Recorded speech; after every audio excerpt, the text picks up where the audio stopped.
is changing. The mass extinction we feared has already begun, and we are the cause. We are the infection.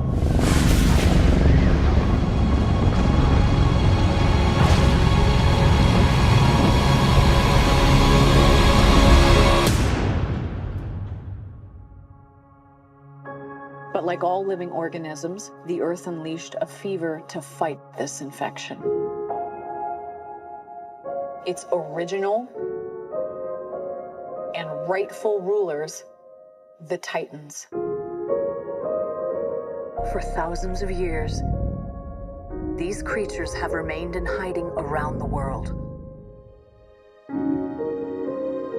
And unless all the Titans are found, our planet will perish, and so will we. They are the only guarantee that life will carry on.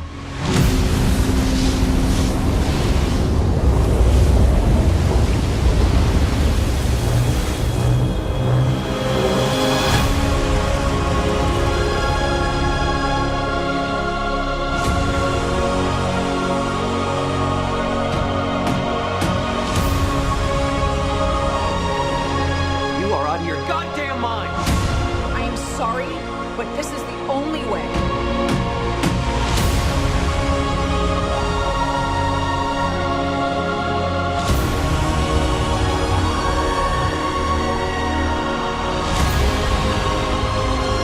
You're a monster. I'm sorry.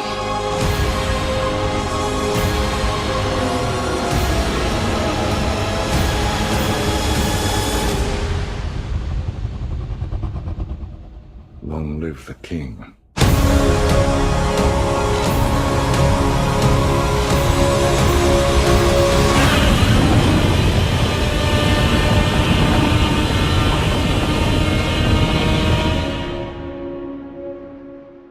So, Godzilla, King of the Monsters! We get the sequel to the film made by Gareth Edwards a few years ago. And I was kind of trying to figure out between us which of us is probably the bigger Godzilla fanboy. But you pretty much dispelled my possible doubt as to your credentials. So I kind of want to start this off talking about the monsters themselves. We've got Rodan, we've got Mothra, we've got Ghidorah, of course, and we've got Godzilla himself, the Big G-Man, Goji, Big G, whatever you want to call him. The Big G, if you want to try and be Michael Cole with Vince McMahon, yelling in your ear. So why don't you go ahead and tell me what you thought of the monsters, then I'll tell you some of the stuff I've dug about this movie's version of them, and some of the fun stuff involving me, an internet forum, and Ghidorah. Just for fun. But you go ahead and tell me what you think about Rodan, Mothra, Ghidorah, and Godzilla in this film. Here's my basic backstory with me and Godzilla. And you texted me about this earlier, so here's my extremely truncated history with Godzilla. I used to save my allowance money, my lawn mowing money, whatever I could basically put together, so that anytime I was near a video store, at the mall, anything that I could possibly find Godzilla, I would buy it. And I bought some crappy Godzilla movies, just so we're very clear here. But one of my best friend growing up from high school, Eric, hi Wemmy, but he always told me that, when he learned that we were going to be best friends, we kind of when you ever have that friend, you have that moment. Yeah, you have so a conversation. He figured out that I was you realize that not only do you have similar interests, but you've also got a good rapport going, and you're like, did we just become best friends? That was literally me bringing up King Kong versus Godzilla. And he's like, dude, the thing that we have to watch together is Godzilla 85. And we had the hardest time for years, most of our friendship up until college, even fighting the movie. And then we found it one day, kind of inexplicably, in our video store, because I guess a guy who worked there heard us talking about it enough that he's like, hey guys, go to aisle 7. And we look over, and there's this brand new copy of Godzilla 85. And we were like, we were just like, could not catch enough oxygen. I mean, like, we ran up, slapped our money on the table, ran out of the video store, I believe ran to Taco Bell after that, but then, flew to one of our mutual houses, and Godzilla 85 changed my life, because kaiju movies, kaiju meaning, giant monster movies in Japan, I had watched so many of the bad Godzilla movies, which, by the way, Godzilla does have, multiple timelines like Legend of Zelda, if you ever want to look it up. Yeah. There's, Shala, Heisei, Millennium. Yeah, there's, 3 major ones with Toho. They started a new one, and there's 2 different American Godzilla movies, one of which I will at least say introduced me to Jean Reno. Even if the Zilla featured is so bad, they actually had Toho buy the character so they could remove God from his name and have him killed in 5 seconds flat. They did! Yeah. And the other and I know which movie you're talking about, but... Yeah. But Godzilla 85 was oh my God, Godzilla can be threatening. I mean, so there was a lot going on with, my experience with Godzilla growing up. I mean, I had Freddy Krueger and Jason Voorhees, and... they were scary and everything, but the idea of a giant atomic monster was always very frightening to me, especially when you're my age and you grow up in the Reagan era with, the threat of nuclear war and everything. And then you throw back to a generation before that was worried about the fallout from the nuclear bombs. So the idea of Godzilla was not unheard of. It was always be so what's going to happen from what we just did? And... you flash forward to 4 years ago, I was one of the most excited people about Godzilla, the movie that we were going to get from Gareth Edwards, because the trailer alone was oh my God, they're going to make a good American Godzilla movie. Because you're right, Godzilla 98, garbage. Let's just not even argue about it, it's bad. But when we get this movie in 2014... they nailed it. They nailed, the look of the body of Godzilla. They nailed, the way his atomic breath works, his size, his girth, his immensity, and yet his compassion. He's one of the guardians of the Earth who can still tear it down from the top. It was so good. And then this year we get King of the Monsters. There was already a King of the Monsters movie. And yet somehow we're going to get to not really have a remake, but maybe an homage to it. Yeah. So we're going to get Godzilla, King Ghidorah, who is a giant 3-headed dragon. We're going to get Mothra, who is a giant moth, and Rodan, who is basically a pteranodon who's like an atomic bomb flying over wherever it flies over. What's not to be excited about? Yeah. And if we could... just to break down those monsters themselves, because I do want to get to the human characters for a little bit at the end of it. Rodan, they've kind of mentioned they've bulked him up to being his original appearance, where he was supposed to be a equal to Godzilla in a way, which is why they show the actual physics of having something that huge flying overhead. You see it create hurricane force winds that just tear through neighborhoods. He's covered in this, red hot lava sediment, and I've gone online a little bit, and I peeked at some of the forum stuff about the Godzilla movies that they're releasing with the advertising. The what do you call it when it's hidden, the pseudo advertising or the crypto advertising or whatever, the thing where you advertise stuff in a creepy way. And what they've said is that Rodan, the whole idea is he's covered in this volcanic sediment, probably because he was using it as a camouflage for when he was ruling the earth. And they've specifically said that Rodan is supposed to be considered kind of the king of the sky in comparison to Godzilla being the king of the ocean or whatever. You've got Mothra, and they've already gone ahead and said in the advertising, she is supposed to still be her classic benevolent, kind of kind-hearted, heroic self, and she's called the Queen of the Monsters, in kind of opposition to Godzilla as the King of the Monsters. They've mentioned that they're kind of going with the idea of that she's bioluminescent, which is how she gets her rays that she can fire out of her wings, because something that massive that's bioluminescent can produce a lot of light. And for Goji himself and for Ghidorah, watching the trailer, I noticed there's a scene where it looks like when they see Godzilla underwater, it's almost like he's floating through the lost city of Atlantis, because if you look on the side, they've got these like hieroglyphs of like these statues of people, kind of worshiping Godzilla or whatever. And if you watch like King Kong Skull Island, they showed like a little cave painting showing Ghidorah fighting Godzilla himself. So Godzilla does seem to have some kind of classic, antagonism with Ghidorah already established. And Ghidorah himself, they've already said, there's a lot of stuff. Like, apparently, I don't know if they're going to have him spit out lightning bolts like in the classic series where he would shoot lightning, kind of like Godzilla would shoot atomic fire. But what they're saying instead is he's a 500-foot tall, three-headed monster whose wingspan is so large and who has like this electric eel thing going on with him that when he simply flies, he creates a massive superstorm. Like the storm you see in the film that's destroying Washington, D.C., that's just Ghidorah flapping his wings a little bit. Like, he's just a natural chaos and destruction thing. Like, in the background stuff they're revealing in the advertising, they're revealing, like, he's got a Sumerian nickname. Like, his name Ghidorah, apparently in ancient Sumerian for them. And, not in real life, but in the fantasy world of films, it means, like, the three-headed storm, which is pretty awesome. And, like, I called it on the forums when I was actually talking about this with other guys. You see, we were speculating about what they'd show in the trailer. We all felt they'd show Godzilla pretty clearly because, they've already kind of done that in the previous film. We were hoping they'd show Mothra and Rodan because it makes sense that they would do so. But most of us figured we wouldn't see Ghidorah.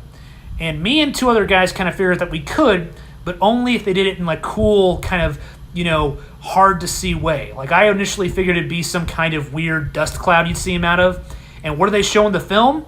Oh, look, it's a weird shadowy thing in a giant storm cloud. What is that? Lightning strikes three-headed mighty dragon. Oh, Ghidorah! Which is awesome. And I kind of got one question I want to ask you about, like, the ending shot of the trailer. Like, they shot this whole thing with, like, this epic music that's uplifting in a way to kind of herald these, titans instead of monsters.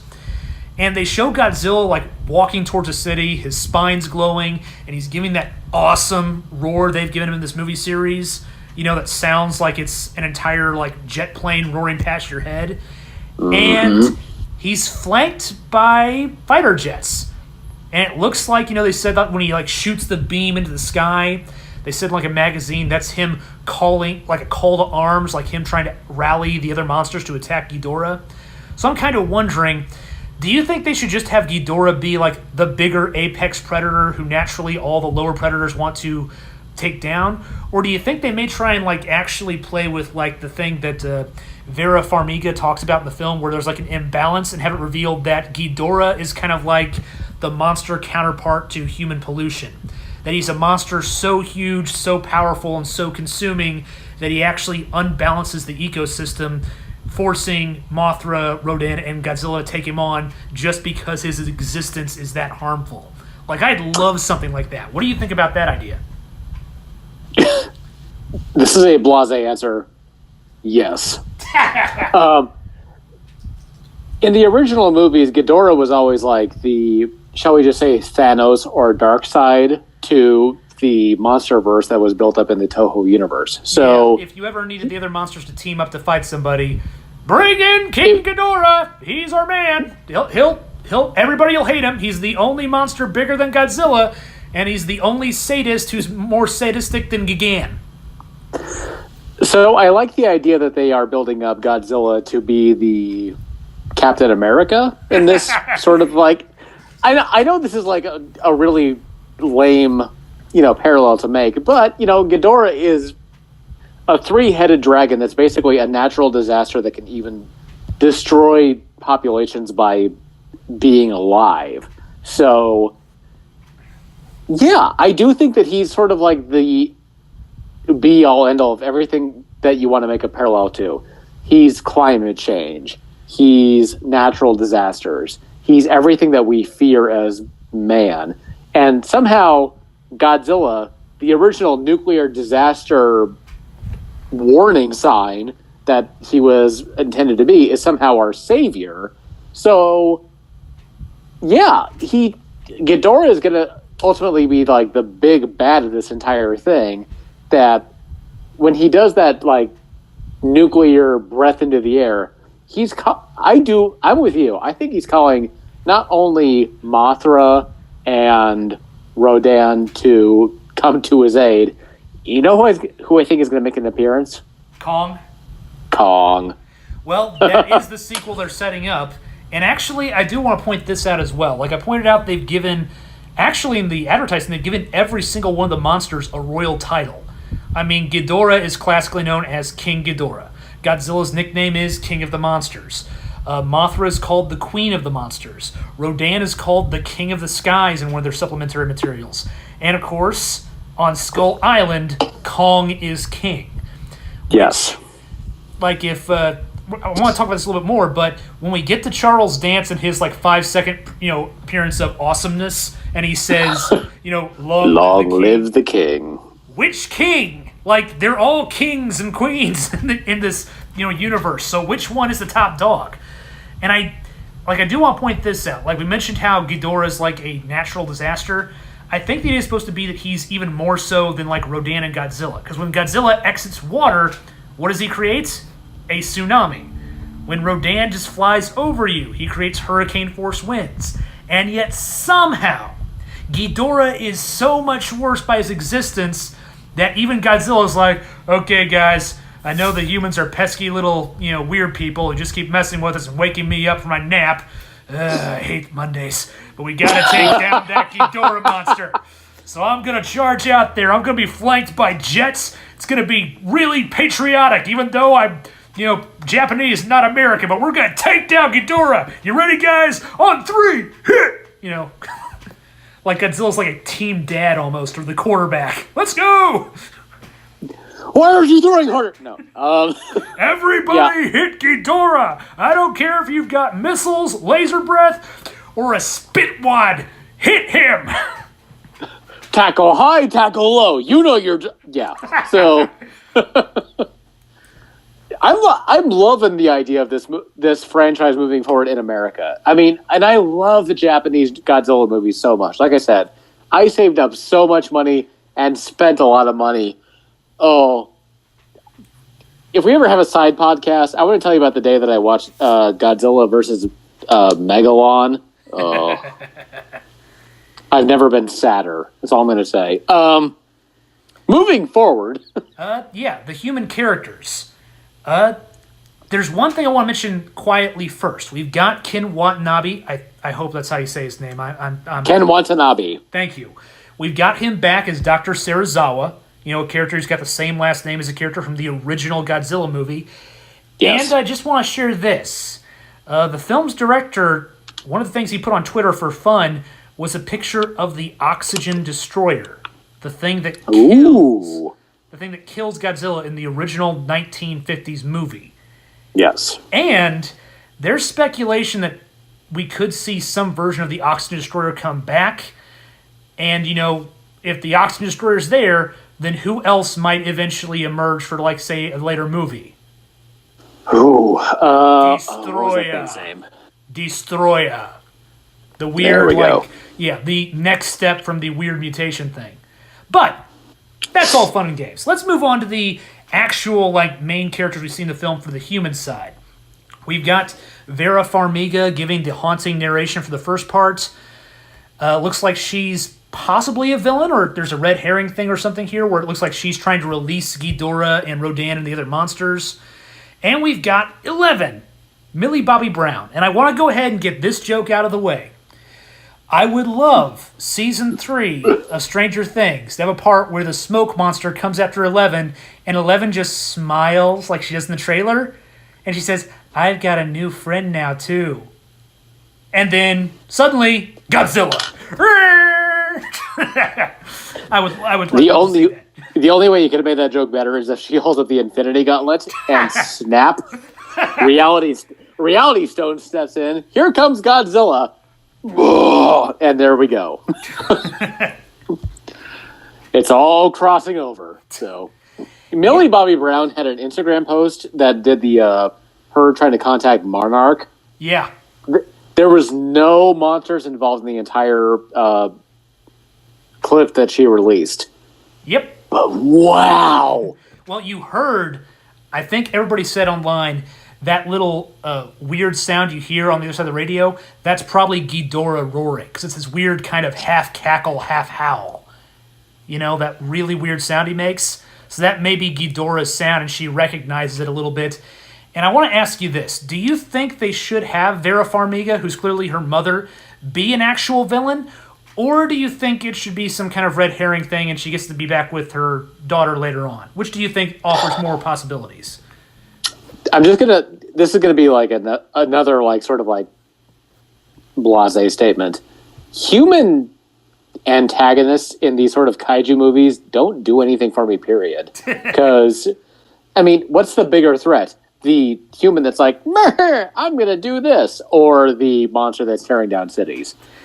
I get what you're coming from. I appreciate your question, but I'm like, well, neither, because giant monster. What's gonna tear down the city? The giant monster. So, yeah. My hope, personally, for me, is that Vera Farmiga is playing a bad guy. Not so much for the sake of giving us a human bad guy, but so that Millie Bobby Brown has someone to kind of give her story a little bit extra resonance. Because, like, the little bit they show her of her, like, apparently calling her mother a monster, that's heartbreaking, and I kind of want to see her get that whole scene so that, you know, when she gets to see Godzilla show up, you kind of get, like, a she's an opposite of her mother thing, because Godzilla's on her side. And you saw her, like, you know, almost touching noses with Mothra. I've heard some people say that if they wanted to play with the old, like, twin fairies thing that Mothra sometimes has, they could use Farmiga and Brown as kind of the versions of it, just not as magical, weird creatures, but instead as, like, you know, just women who happen to connect with Mothra, which could be really, really cool. So that's one option. It is. I mean, again, I like the idea that humans have some sort of role to play in this, but, you know, whatever the bad guys' stakes are in this never add up to, like I said, the monster that could destroy the Earth. So, yeah. But, because I know what movie we're going to segue into next. I've got one more thing here. Oh, do you? Okay. Okay. I want to talk about Charles Dance. Number one, let's face it, when he drops in to drop a line, you know it's kind of like the joke we used to make about in The Flash. Whenever they needed tears, they deploy, you know, Daddy Allen. Deploy the tears! I feel like Charles Dance is maybe here to deploy the epic language. Hail to the king, or wait, long live the king. Like, you know, like, we need someone to say something epic really quick here. Let's bring in the guy from Game of Thrones, the guy who made everybody scared on Game of Thrones. Let's bring him in, and he delivers his line. I have a good question for you. Is he our new Anthony Hopkins? Possibly, but he's the guy you cast. I mean, like, he's a good actor, obviously, but, you know, we need heavy dialogue in just a line or two. Oh, you're good at this. Yeah. Please deliver this line. Long live the king. And we're like, yes. Tywin Lannister is calling someone a king. I get it. Okay, but one more thing. Another speculation thing we had was about Charles Dance and who his character could be. Because some people are wondering, hey, you know, it is like, you know, it's someone who's somewhat related to Monarch. Maybe they work for him or they work against them because it looks like he may be a bad guy, whatever. Could he maybe be an older version of Tom Hiddleston's character from Skull Island?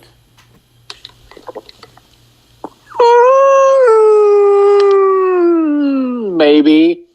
I'm sorry if that was a long sound effect, but I'm thinking about this. Because I've got a theory for how that could work. It makes... Oh, you know why you're right? Okay, I'll tell you why you're right, and I'll tell you why you're wrong. Okay. I think you're right because it makes enough of an excuse for that character to move forward and yet be present in the Godzilla verse. Boy. Okay. I can't find her wrong. Yeah, let me give you the theory I have. Now, this is all speculation, so if you are watching or listening to this, don't take it as gospel. But here's kind of my idea. After the first Godzilla movie, Tom Hiddleston's character, who's now an old man with a lot of grace and dignity, played by Charles Dance, sees these other monsters that aren't Kong wrecking up the place, and he realizes, okay, Monarch has like 3 more of these guys, and they're all monstrous, and they're all just lurking there, and we can't kill them, just quietly. I can't stand the idea of these things being here. I'm going to try and release them to fight each other, see if they can kill each other off, and then if any one of them survives, I'll unleash Kong on them. Kong's the only one I trust to actually defend us. He's at least a primate, so he at least, can think like a human, and he sticks to Skull Island and he protects other humans who are there as long as I don't mess with them.